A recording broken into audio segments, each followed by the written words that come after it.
ఒక మనిషి తన ప్రాణాలను కాపాడే కవచాన్ని తన చేతులతో కోసి దానం చేశాడు.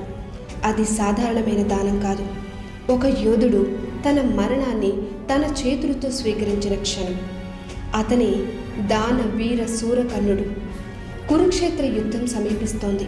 ప్రపంచానికి తెలుసు, కర్ణుడి శరీరానికి జన్మతో ఆ దివ్య కవచ కుండలాలు ఉన్నంత వరకు ఎవ్వరూ అతన్ని ఓడించలేరు.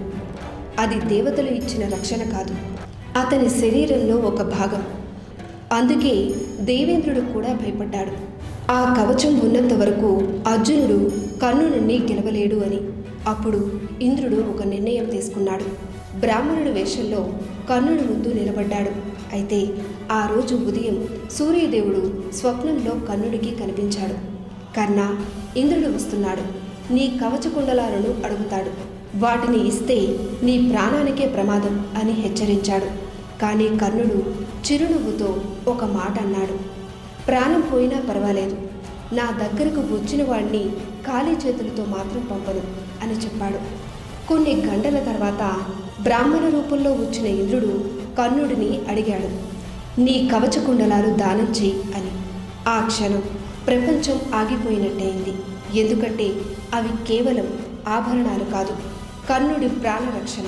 కానీ కర్ణుడు ఒక్క క్షణం కూడా ఆలోచించలేదు. తన కత్తిని బయటికి తీశాడు. తన శరీరంతో కలిసి ఉన్న ఆ కవచాన్ని తన చేతులతో కోసుకున్నాడు. రక్తం ధారలుగా కారుతోంది. కానీ కర్ణుడి ముఖంలో బాధ లేదు, భయం లేదు, కేవలం చిరునవ్వు మాత్రమే ఉంది. ఆ తర్వాత ఆ రక్తంతో తడిసిన కవచ కుండలాలను ఇంద్రుడి చేతుల్లో పెట్టాడు. ఆ క్షణం దేవేంద్రుడు కూడా చెలించిపోయాడు. ఇంతటి దాత ఈ భూమిపై ఉండగలడా అని ఆశ్చర్యపోయాడు. అప్పుడు ఇంద్రుడు ప్రతిఫలంగా వైజయంతి శక్తి అనే ఒక దివ్యాయుధాన్ని ఇచ్చాడు. కానీ ఆ రోజు కర్ణుడు పొందింది ఆయుధం కాదు, శాశ్వతమైన కీర్తి. తన ప్రాణాల కంటే దానం గొప్పది అని నిరూపించిన మహామనిషి కర్ణుడు.